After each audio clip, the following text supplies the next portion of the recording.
Entonces, empecemos. Problema 1, determinar los valores de las constantes m y n, de modo que la siguiente función en R sea continua. ¿Ya? Entonces, en primer lugar, vamos a repasar cómo una función es continua, y dado eso es que luego nos vamos a empezar a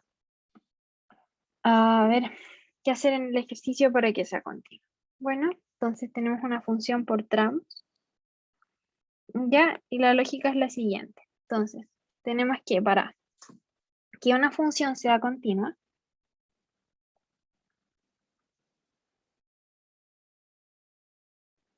es que en primer lugar, la función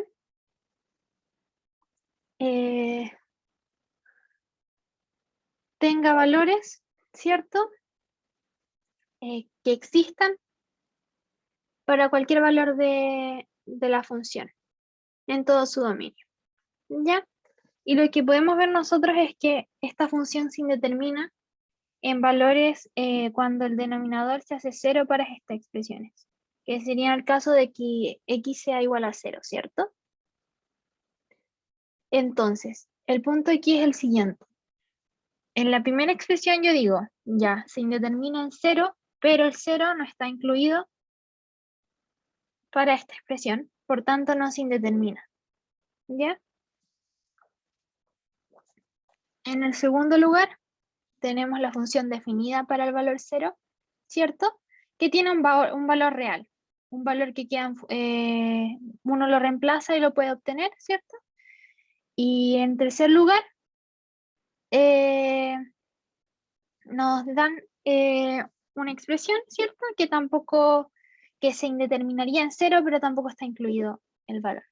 Entonces, en primer lugar, como dijimos, la función debe poder evaluarse. Y concluimos que sí, ¿cierto? Y en segundo lugar, tenemos que el límite, fíjense bien, si existe algún tramo, o sea, existe que la función esté definida por tramos, ¿cierto? Tenemos que lograr que el límite en donde se separa la función exista, sencillamente. Entonces, que el límite exista en los puntos donde cambia su comportamiento.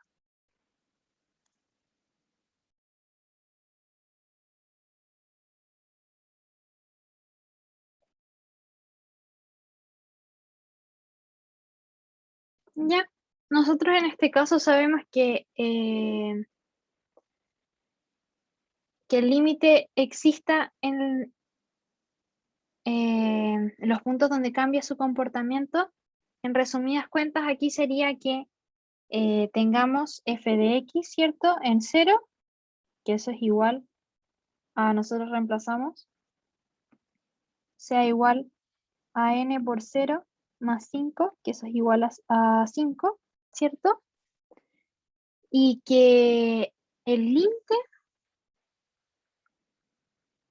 de f de x cuando x tiende a 0 por la derecha sea igual al límite cuando f de x, cuando x tiende a 0 por la izquierda, sea igual a f de 0. ¿Ya? Entonces, por eso nosotros definimos estas dos cositas, porque esto es equivalente a decir esto, ¿ya? Entonces, que existe el límite, porque sus dos límites son laterales, ¿cierto? Y son iguales a la función evaluada en el punto. Entonces, eso es lo que tenemos que encontrar. Nosotros ya calculamos el primer término, ¿se dan cuenta? Ese ya lo tenemos listo. Nos falta el primer y segundo término. Entonces, bastaría con calcular. Límite cuando x tiende a 0 por la derecha de f de x. ¿Ya? Yo les voy a dejar la expresión escrita Y como ya estamos a un par de días del certamen, yo creo que es conveniente que trabajemos un poco más en la ayudantía, que no sea tan expositiva, ¿cierto? Y que puedan tener un ratito para hacerlo ustedes, ¿ya? No es muy larga la ayudantía, así que va a haber tiempo para eso. Así que vayan anotando. Tenemos que... ay, me falta el límite.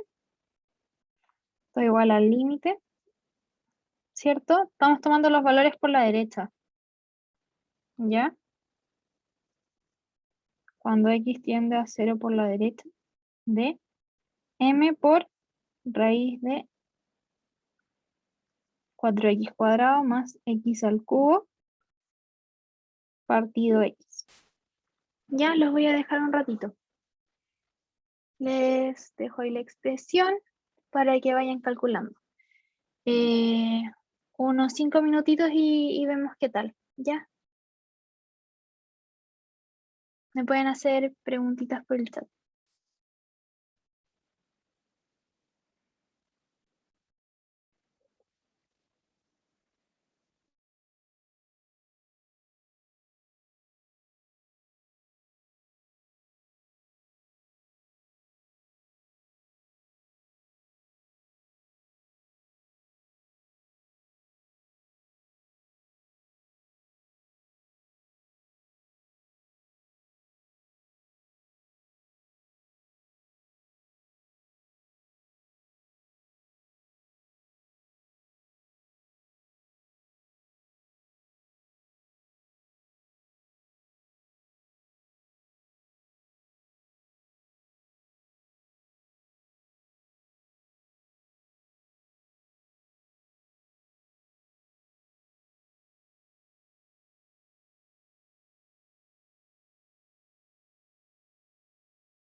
¿Cómo estamos?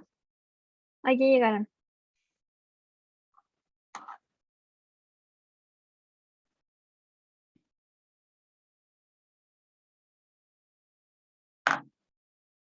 No llegaron a nada.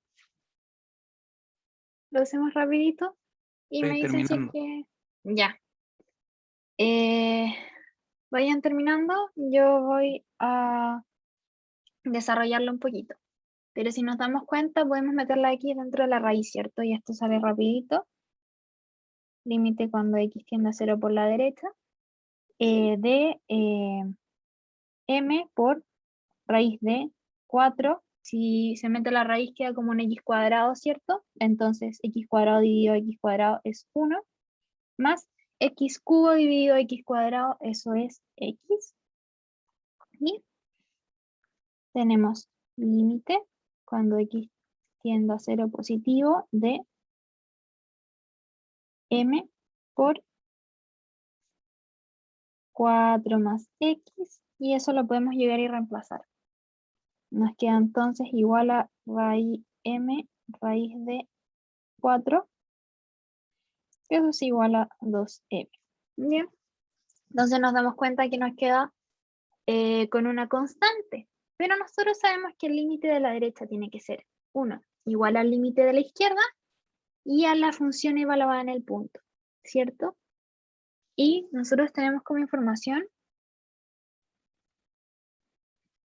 que f en 0 es 5. Entonces nosotros automáticamente decimos m es igual, bueno, 2m es igual a 5, ¿cierto? Evalúo las dos expresiones y obtengo que m es igual a 5 medios. ¿Ya? Entonces ya tengo una información. Me falta encontrar la letra n, ¿cierto? ¿Qué vamos a hacer haciendo el otro límite que nos faltaba? ¿Llegaron a lo mismo? ¿Llegaron a 2m? Sí. Sí. Buena. Buena. Entonces, ¿qué expresión nos queda aquí? Límite cuando x tiende a 0 por la izquierda de seno de nx menos seno de mx partido x. Nosotros sabemos que nos gusta que cada seno vaya junto o asociado a una x, porque nosotros sabemos que el límite, lo voy a anotar con rojito, el límite cuando x tiende a 0 de seno de x partido x es igual a 1, entonces buscamos que todas las expresiones que nosotros hagamos sean de ese estilo, ¿cierto? Entonces yo lo que voy a hacer es simplemente separar la fracción en dos. Tenemos el límite cuando x tiende a 0 por la izquierda de seno de nx partido x, ¿sí? Menos seno de mx partido x. A eso llega y reemplazar. Nos quedaría entonces, bueno, voy a hacer en realidad unos arreglines porque todavía no está listo. Pero yo aquí puedo multiplicar por un 1, ¿cierto? Y aquí por otro 1. ¿Por qué hice eso? Porque a mí la regla me dice que es el argumento del seno el que tiene que estar en el denominador para que sea 1, ¿cierto? A mí el argumento es que es un nx, así que tenía que haber un nx en el denominador, y para que haya 1 en el denominador también tiene que ir a 1 en el numerador para que sea multiplicación por 1, ¿cierto? Por eso es que multiplico y divido por n, multiplico y divido por m. Bien, entonces yo desarrollo eso y me queda que el límite cuando x tiende a 0 por la izquierda de seno de nx partido nx por n menos seno de mx partido mx por m, nosotros sabemos que esto de aquí es 1, Y esto de aquí es 1. Y finalmente eso es igual a n, ¿cierto? Por 1 menos m por 1. ¿Ya? Y reemplazamos el valor de m que nosotros ya conocemos. Entonces, esto es igual a n menos 5 medios. ¿Y eso es igual a cuánto? Acuérdense que toda esta expresión tiene que ser igual también a la función evaluada en el punto. La función evaluada en el punto es 5, así que sencillamente n es igual a 5 medios más 5, que eso es igual a 15 medios. Bien, y entonces, ¿qué nos pedía el enunciado? Determina las constantes m y n para que la función sea continua. Nosotros encontramos valores para m y n para que se cumpliese que la función en un punto en donde sus comportamientos se separan, ¿cierto? No es una función como tal, sino que como pedacitos de funciones, ¿cierto? La función en el punto donde la función se separa tiene que ser la evaluación en el punto tiene que ser igual al límite. Eso es todo. ¿Ya? Eso es. Por ejemplo, ¿qué funciones no serían continuas? Como yo les digo que el comportamiento cambia en un punto. Supongamos que tenemos el valor 5, ¿cierto? Y que una función tiene este comportamiento hasta x igual a 5, ¿cierto? Y este otro comportamiento hasta después de x igual a 5. Y en x igual a 5 vale esto. ¿Se dan cuenta que si yo calculara ahí el límite por la izquierda me quedaría acá, el límite por la derecha me quedaría acá, y el valor en el punto me quedaría ahí? Entonces la función sería claramente no continua. En cambio, lo que tendríamos acá, en nuestra situación de acá, sería que coincide que yo tengo una función por un lado, bueno, en realidad estamos en el 0. Yo tengo, por ejemplo, una función en un lado, tengo una función en el otro, y coincide que el límite por la derecha es 0, el valor de la función es 0, y el límite por la izquierda es 0, independiente que esto sea descrito por una función por un lado y por una función en el otro lado. ¿Ya? Independiente que esté descrita por tramos, las cosas funcionan bien porque están bien unidas. ¿Y cómo sabemos que están bien unidas? Por estas cositas que calculamos acá. Eso sería todo con continuidad.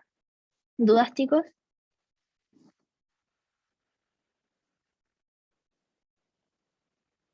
¿Todo bien?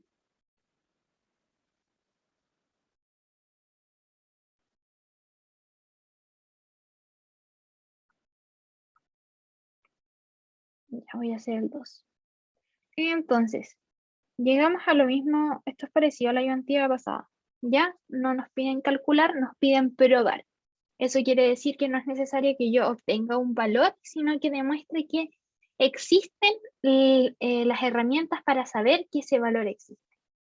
No sé los métodos para calcularlo, pero sé que existe. ¿Ya? Y me dicen que pruebe que las curvas y igual a coseno de x cuadrado e y igual a x cuadrado se intersectan exactamente 2 veces en todo el plano. ¿Ya? Y entonces, ¿qué vamos a hacer? De partida voy a ocupar el teorema del valor medio, del valor intermedio, perdón, que se parece al teorema de Bolzano que ocupamos la vez anterior, ¿cierto? Y que ahora voy a intentar dibujarlo un poquito mejor, como para que se entienda, ¿ya? Entonces, lo que nosotros aquí vamos a ocupar es lo siguiente. Supongan ustedes que tengo una función, ¿vale? Y yo sé que existe f de a, ¿ya? Este puntito es a, y existe f de a, ¿vale? Y aquí tengo un puntito B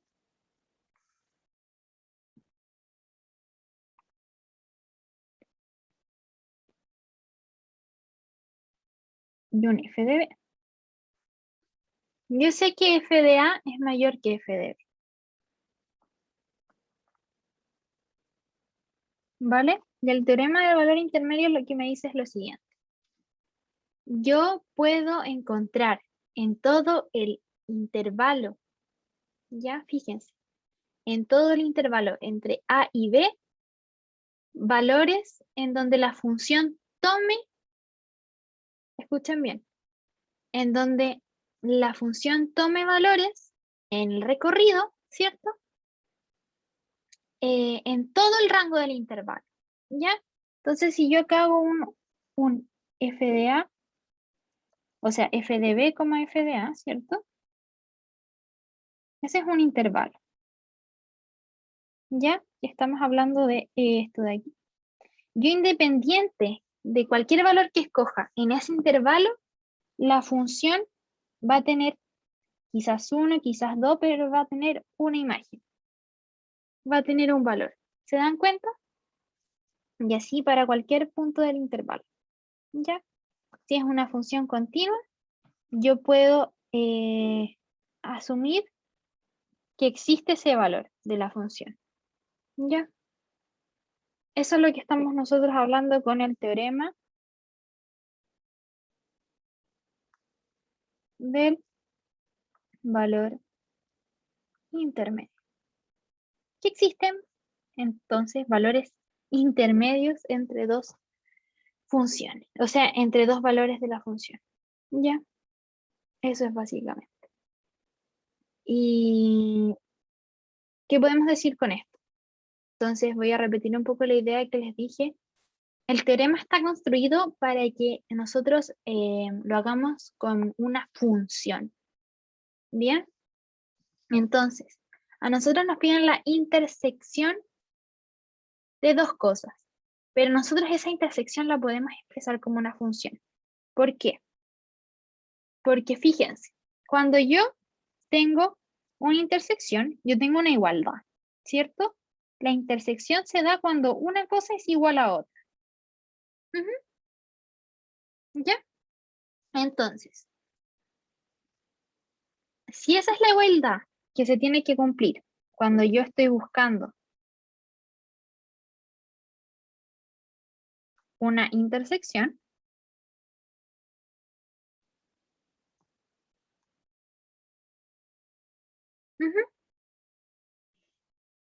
entonces, ¿qué pasa aquí?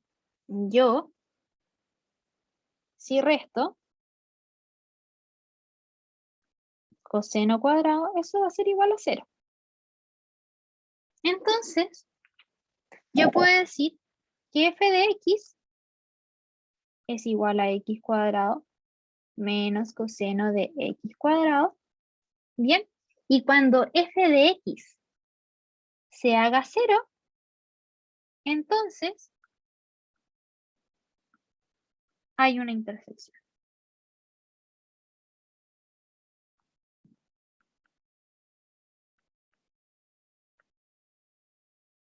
Bien, entonces partimos de esa base. ¿Ya? Y entonces, ¿a mí qué me están pidiendo? Me piden probar que las curvas y igual a coseno de x cuadrado e y igual a x cuadrado se intersectan exactamente 2 veces en todo el plano. ¿Bien? Entonces, ¿cómo hago eso? Bueno, yo recuerdo, hay una función x cuadrado. Y yo sé que x cuadrado es par, ¿cierto? Y además hay una función coseno de x cuadrado.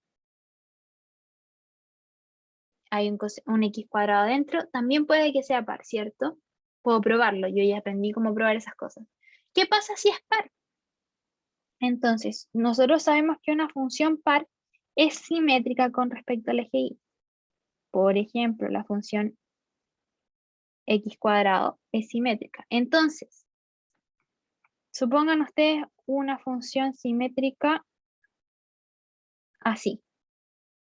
¿Ya?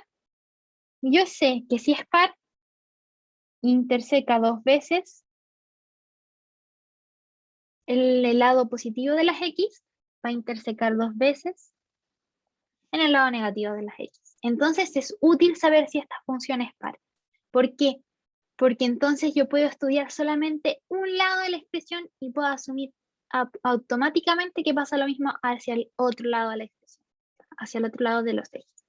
Bien, entonces, teniendo en cuenta eso, yo voy entonces a verificar si mi función es par o no. Nosotros sabemos que f de menos x tiene que ser igual a f de x para que sea par.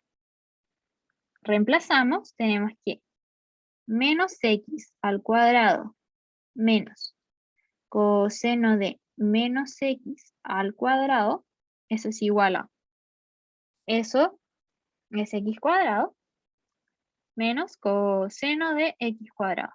Efectivamente era par, ¿cierto? ¿Qué nos permite decir eso? Que yo puedo ahora entonces estudiar solo x mayor o igual a 0. ¿Se dan cuenta? ¿Bien con eso?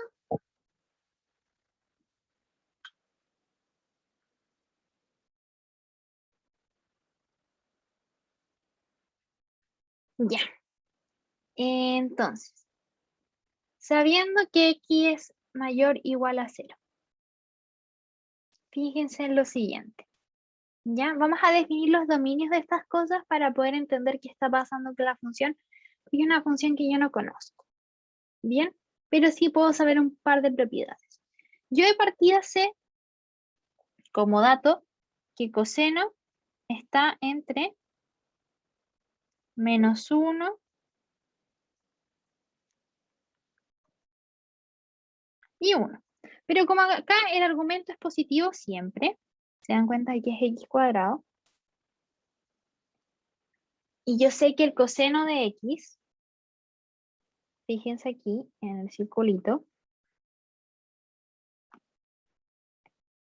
aquí coseno son la proyección horizontal. Cuando x es positivo, el coseno es positivo, entonces yo sé que en realidad esto es entre 0 y 1 nomás. ¿Ya? Tenemos esa base. Les voy a dejar ahí el dibujito del círculo. ¿Ya? Entonces sabemos que cuando las x son positivas, el coseno es positivo. ¿Vale? ¿Qué más tenemos aquí entonces? Tenemos lo siguiente. Y es que sabemos que el coseno puede ser solamente 1, no puede ser más grande que 1. ¿Cierto? No puede ser más grande que 1, por definición del coseno. Entonces, ¿qué pasa cuando x es mayor que 1? Si x es mayor que 1, ¿cierto? Entonces, ¿se dan cuenta que esta resta va a ser siempre mayor que 0? Lo explico. Dijimos que coseno no puede ser más grande que 1. Entonces, si yo tomo los valores para x mayor que 1, cualquier valor de x va a ser más grande que 1, porque estoy tomando los valores de x mayor a 1. Como coseno no puede ser más grande que 1 y x es un valor más grande que 1, algo más grande que 1 menos algo más chico que 1 me da mayor que 0. ¿Ya? Entonces ahora lo que yo sé es que, fíjense, la función va a ser mayor. Esta es la función. ¿Se dan cuenta? F de x. F de x igual x cuadrado menos coseno de x cuadrado es mayor que 0 para todos los números mayores que 1. ¿Ya? ¿Eso qué quiere decir? Que yo para esta función, ¿cierto? Aquí está el 1. Yo no voy a encontrar raíces porque no me va a tocar nunca el eje. El eje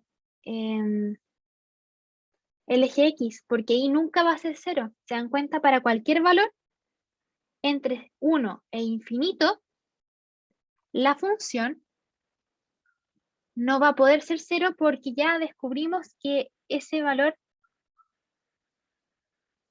va a ser mayor que 0 siempre. Entonces, ¿están de acuerdo conmigo que si hay una solución para la función, tiene que estar entre el intervalo 0 y 1? Porque es la única opción que nosotros tenemos para que la función sea menor o igual a 0. ¿Me van siguiendo? Si no me paran. ¿Mm? Sí, me está diciendo que es lo mismo para el otro lado, que entonces aquí es hasta -1 nomás. No, sí, que como decía antes de Sí, eh, eso. exactamente. Si nosotros llegamos a encontrar una raíz entre 0 y 1, entonces la otra raíz va a estar entre 0 y -1. Súper. Esa es la idea. ¿Ya? Entonces vamos ahora a ocupar el teorema del valor intermedio. Nosotros sabemos que en este intervalo tiene que estar la raíz. Así que vamos a buscar los extremos del intervalo, cuánto vale la función. ¿Vale? Tenemos que f de x en 1 es igual a 1 al cuadrado menos coseno de 1. ¿Vale? Nosotros sabemos que coseno se hace 1, ¿ya? Se hace 1 en 0 o en 0, ¿ya? Coseno de 1 es un poco más chico que 1, ¿se dan cuenta? Porque sabemos que el valor máximo de coseno está en el 0 y que entre más aumenta el argumento, más chico se hace el coseno. ¿Esto cómo lo podemos ver? Fíjense que acá está el ángulo 0 y coseno tiene su valor máximo. ¿Se dan cuenta? Y entre más aumenta el angulito, más chica se hace la proyección en X. Entonces, como les decía, coseno de 1 entonces va a ser un poco más chico que 1. Por tanto, nosotros decimos que 1 menos algo más chico es mayor a 0. Y ahora vemos el otro extremo del intervalo, f de 0. ¿Qué pasa en f de 0? Entonces tenemos 0 al cuadrado, ¿cierto? Menos coseno de 0, que dijimos que era 1. Y eso entonces es igual a -1. Entonces, ¿qué tenemos aquí? Tenemos que, fíjense,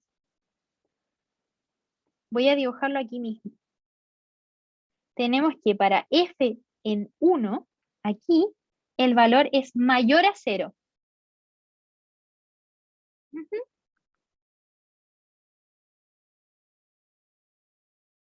F de 1.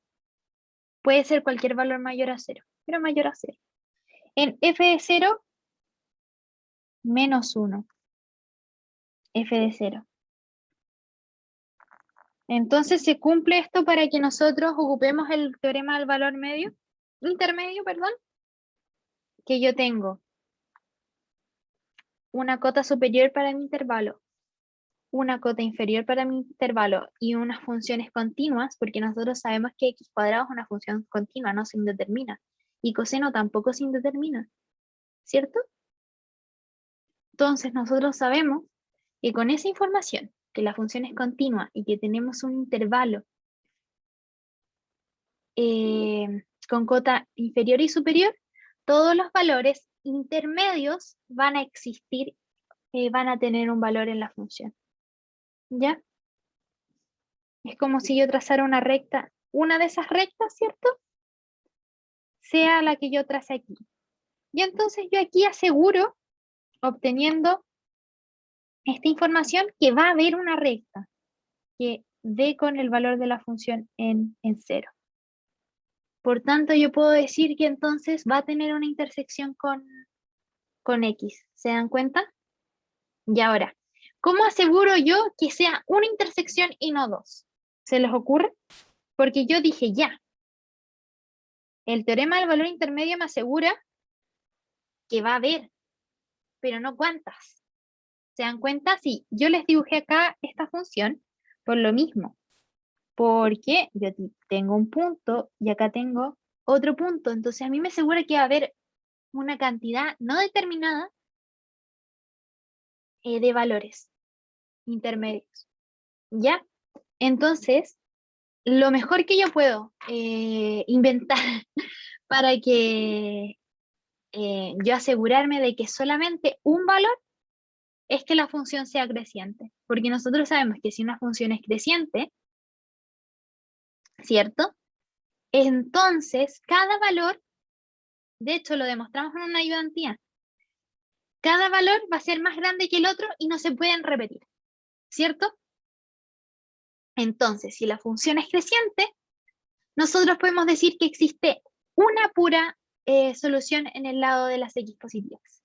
Si encontramos que hay una pura solución en el lado de las x positivas, por paridad, tenemos que va a haber una sola solución en el lado de las x negativas y por tanto podemos demostrar lo que hice el enunciado.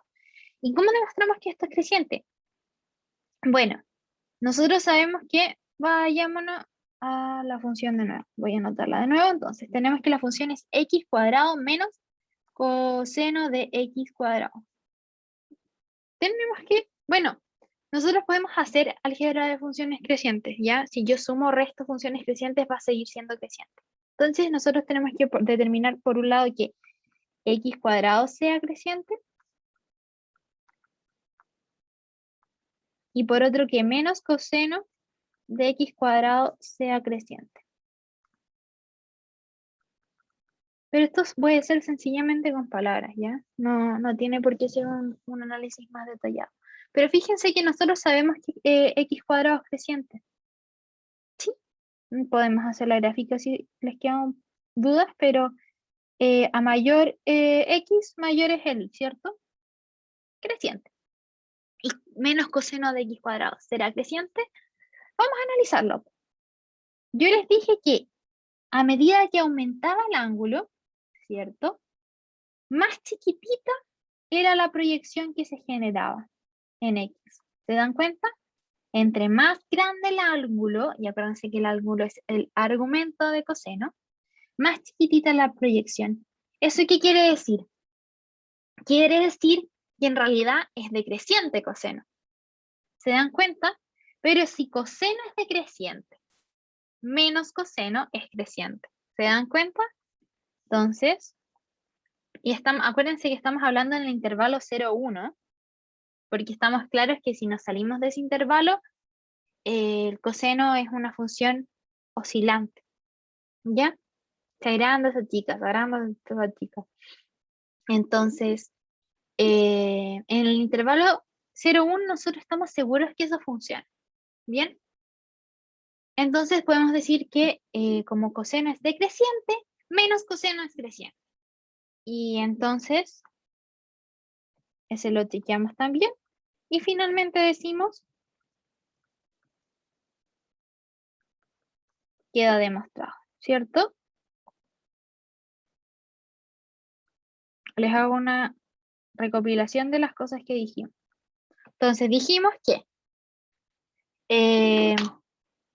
la función x cuadrado menos coseno de x cuadrado era siempre mayor que 0, excepto en el intervalo 0 y 1, ¿cierto? Llegamos a esa conclusión.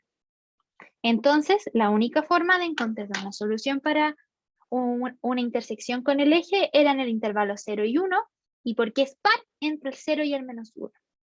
¿Ya? Entonces, lo que hicimos fue ocupar el teorema del valor intermedio para asegurar que por lo menos existiera ese valor de 0. Ahora no sabíamos cuántas veces intersectaba y para eso descubrimos, o sea, buscamos que fuese creciente la función, ¿cierto? Para que ese valor fuese único. Entonces, entendiendo que el valor es único, podemos decir que existe un solo valor en el lado positivo de las x y un solo valor en el lado negativo de las x. Y así queda demostrado que se intersectan exactamente 2 veces en todo el plano. ¿Quedó claro, chicos?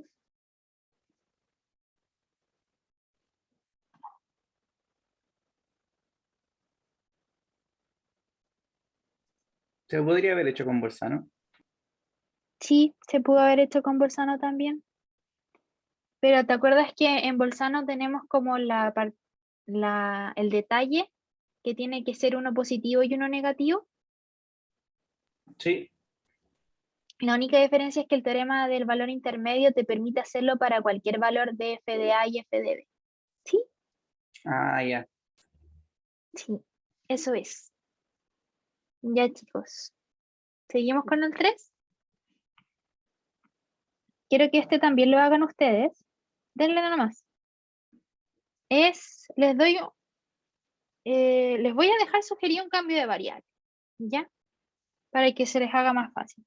Entonces, el cambio de variable es e a la x igual a y. ¿Ya? Con ese cambio de variable yo creo que 5 minutos también quedan súper bien. Ya, chicos, vayan.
Ya, chicos, ¿alcanzaron a llegar a algo?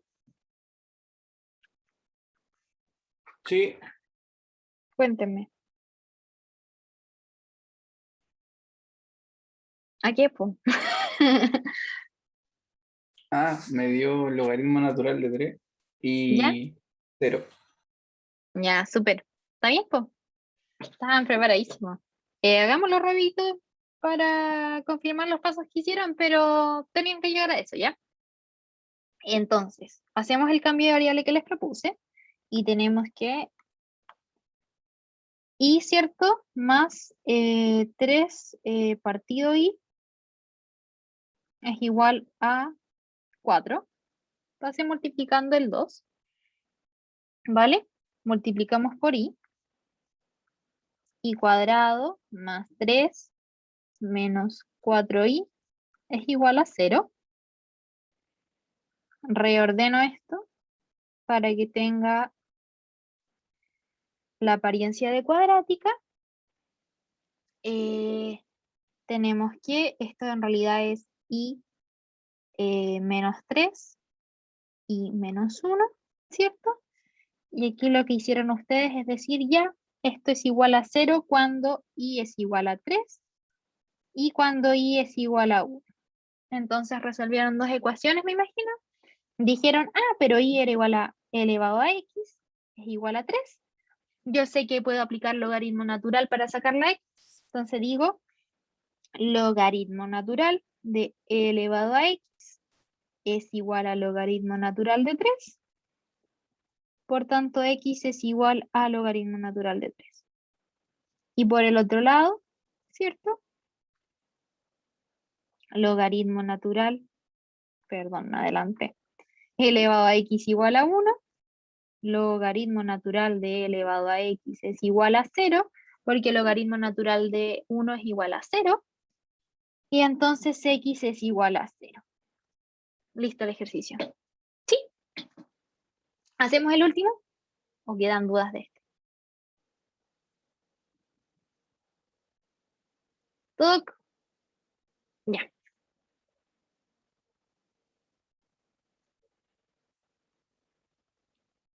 El cuarto y el último.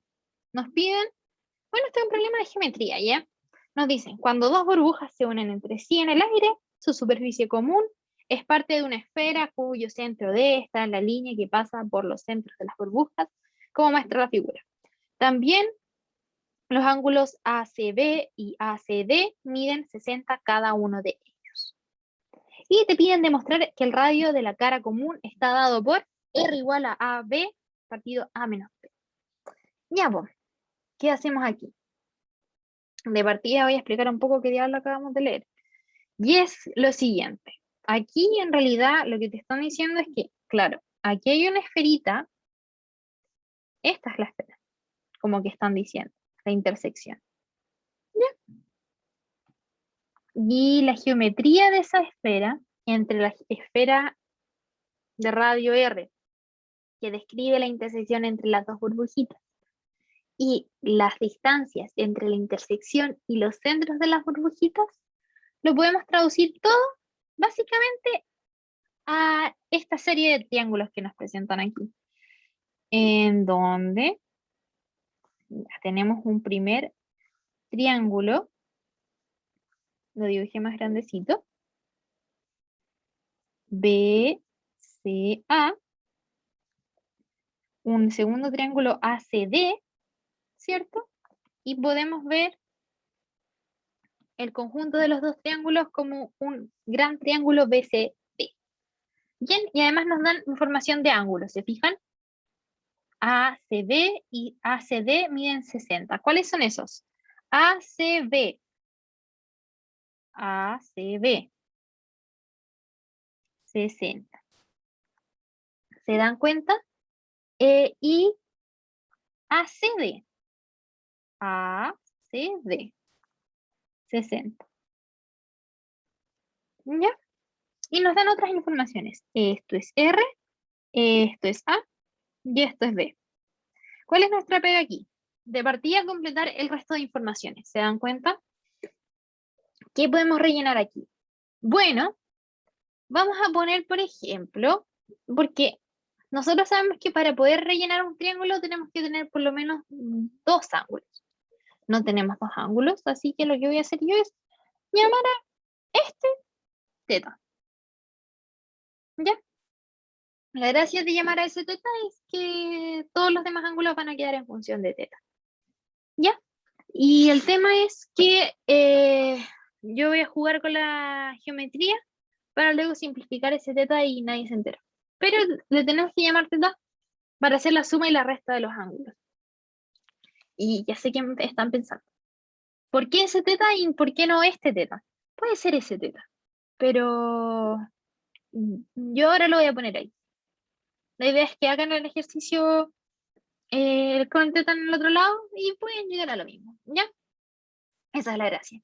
Y entonces seguimos nosotros con nuestro asunto y vamos a empezar a rellenar. Entonces tenemos que, fíjense, 60 teta, y yo sé que todo en total me tiene que dar 180. Entonces, acuérdense, los ángulos interiores de un triángulo tienen que dar 180, la suma. Entonces yo tengo 180. Entonces voy a poner en primer lugar 180 menos 60 menos teta. ¿Sí?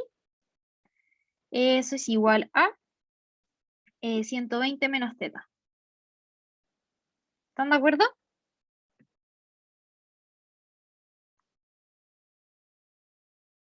Ok.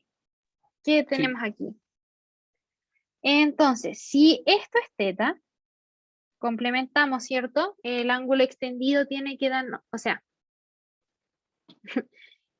el ángulo completo tiene que darme 180. Entonces, si este es teta, el resto va a ser 180 menos teta. 180 menos teta. ¿Ok? Y finalmente tenemos que,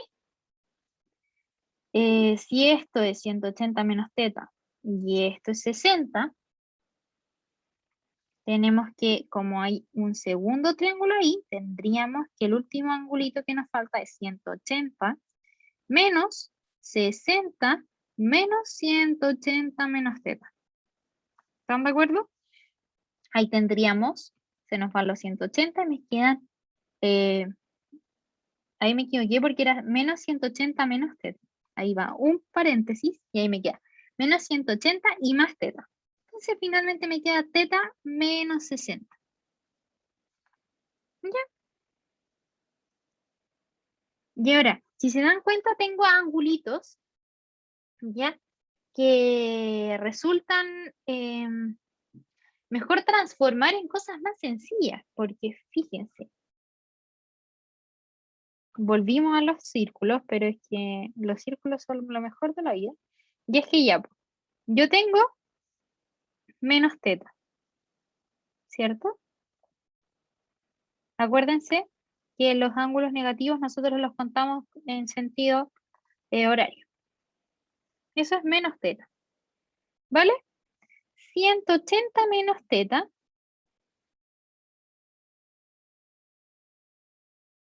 es darse toda la vuelta.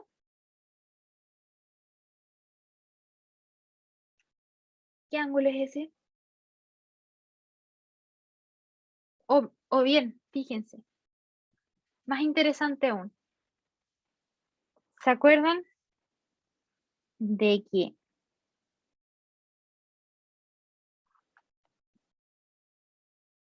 el seno es la proyección vertical de un ángulo? Uy.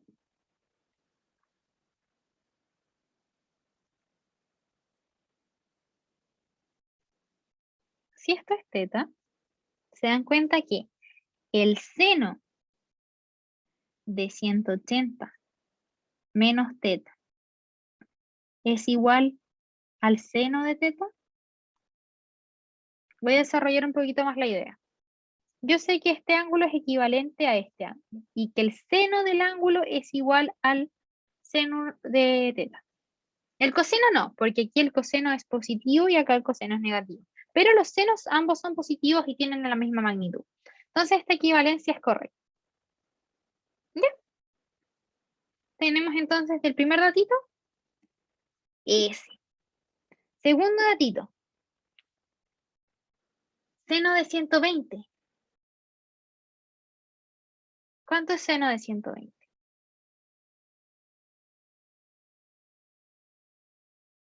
Nos vamos al segundo circulito.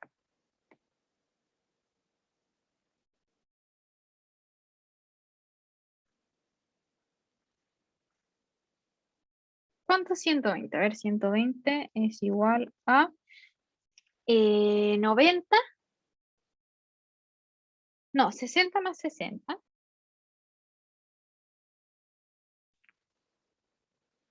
O 90 más 30. ¿Cierto? Entonces, ¿qué tenemos aquí? 30 más 90.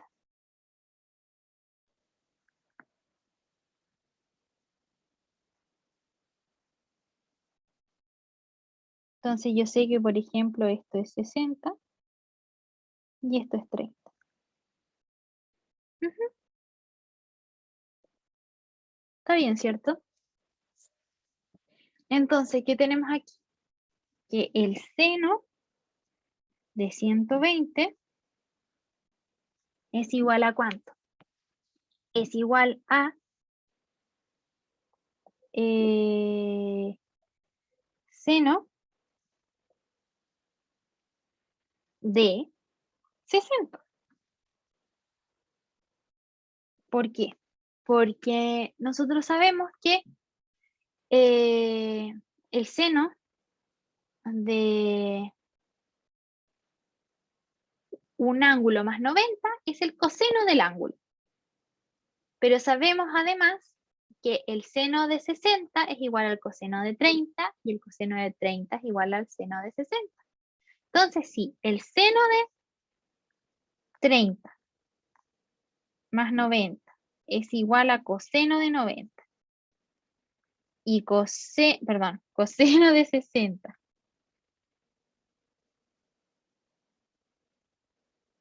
Ah, no, perdón, me perdí. Hice mal la explicación. Ya no.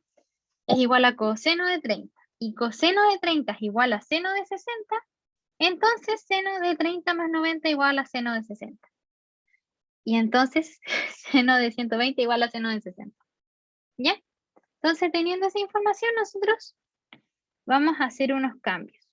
¿Por qué unos cambios? Porque aquí lo que voy a hacer yo es querer relacionar A con B con R. Y yo tengo todos los ángulos y casi todos los lados.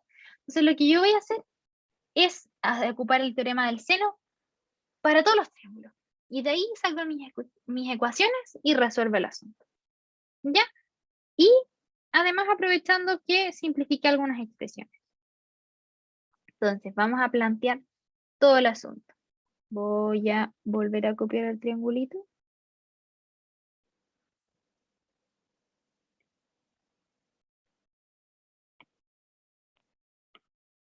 Vale. Tenemos que, entonces, uno es del triángulo ABC. Tenemos que seno de 120 menos teta partido B es igual al seno de teta partido A, que es igual al seno de 60 partido AB, ¿cierto? No sabemos eso, pero da lo mismo, lo vamos a expresar como AB. ¿Ya? Teorema del seno. ¿Se acuerdan? El lado opuesto al ángulo. 2. Para el triángulo ABC.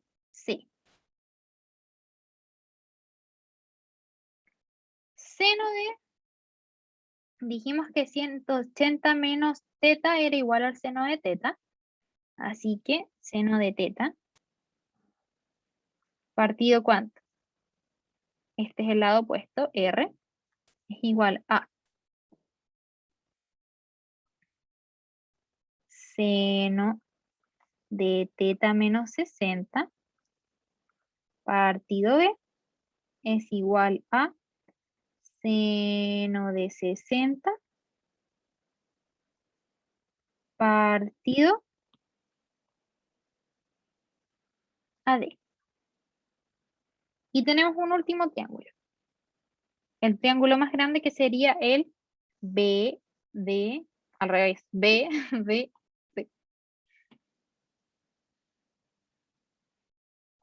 Y ahí tenemos seno de 120 menos teta partido R. Estoy aquí, el opuesto.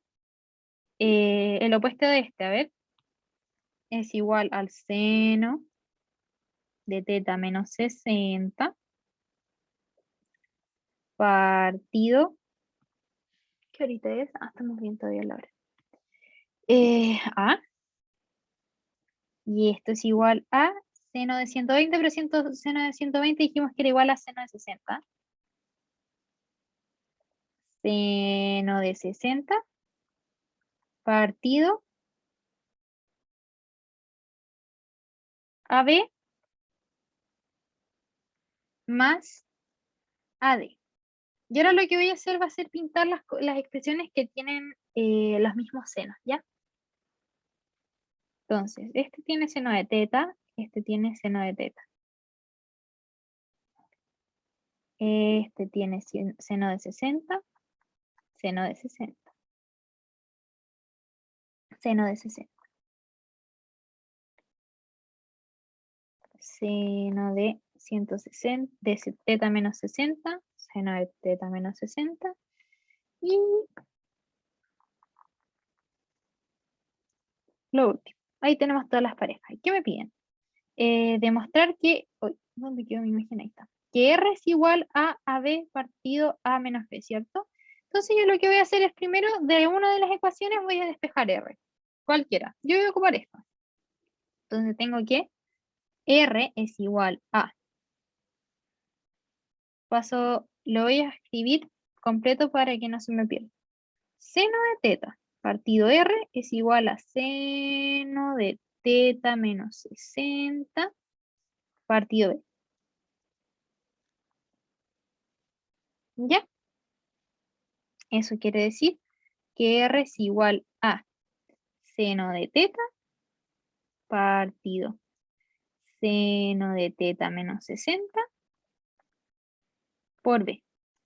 ¿Ok? Entonces, ¿qué quiero hacer yo? Yo quiero dejar esta expresión en función de seno de 60. ¿Por qué? Porque es la variable que tiene más ecuaciones. Entonces, a mí me consta que si yo lo dejo en función de esa variable voy a tener muchas más relaciones a saber. ¿Ok? Entonces, hacemos eso. Yo sé que, por ejemplo, hay una relación entre este angulito y el seno de 60. Lo hago. Yo sé que seno de teta menos 60 es igual a seno de 60 por A partido A más B, o sea, AB más AD. ¿Ok? Entonces yo voy y reemplazo en mi R. R es igual a seno de teta por B partido seno, reemplazo toda esa expresión, ¿cierto? Dividiendo. Seno de 60 por A y arribita va un AB más AD. Entonces me quedo aquí que tengo que encontrar los valores de AB y AD. ¿Vale? Entonces digo, AB, ¿cuánto es? AB es igual a, y justo me aparece en el seno de 60, ¿se dan cuenta? Entonces es conveniente, y era un cambio conveniente, porque yo voy a poder luego simplificar. Entonces ocupo esta de aquí. Vamos a copiarla.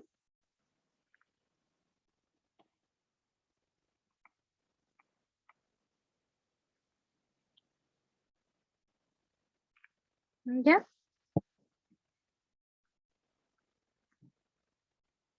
Paso a B multiplicando y me queda que AB es igual a seno de 60 partido seno de teta, ¿cierto? Y por A. Pase ese para allá y ese dividiendo. ¿A de cuánto es? Voy a copiar la misma expresión de aquí.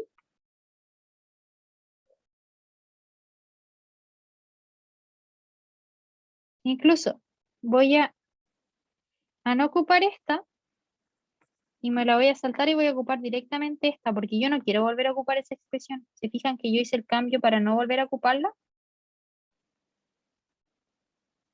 Entonces yo voy a ocupar esta de aquí. Eso es igual a eso. Seno de teta partido R.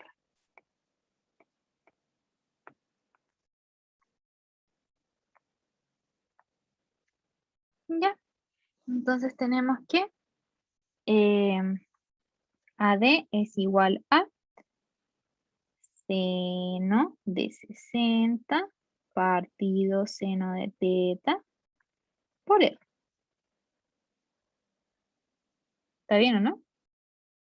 Sí. Y ahí se fijan que me quedaron estructuras súper parecidas. Vamos a reemplazar a ver qué tal me queda. Entonces R es igual a AB, que es seno de 60 partido seno de teta. Lo voy a factorizar distinta por A. Entonces lo factorizo por A. Me queda A nomás en el paréntesis. Más lo mismo lo tengo factorizado por R. Por seno de teta. Por seno de 60.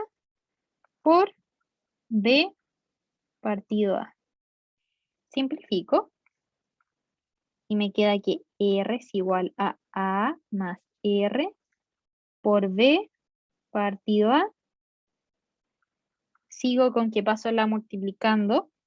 A por R es igual a A por B más RB.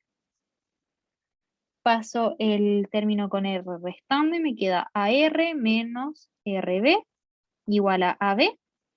Factorizo el R y me queda que R es igual a AB partido A menos B. Y estamos listos, chicos. Eso fue todo. ¿Dudas?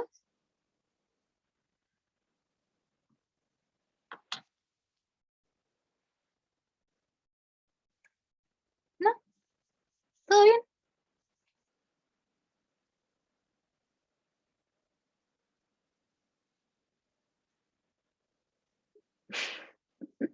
Ya vayan a estudiar. Éxito a los que les queda de estudio. Mucho ánimo. Me pueden hablar durante toda la semana, no se preocupen, no me van a molestar. Así que les deseo eso. Mucho ánimo para estudiar y cuídense harto nomás. ¿Ya? Importante eso. Descansen. ¿Ya? Chao, chicos. Chao, José, gracias. Ah.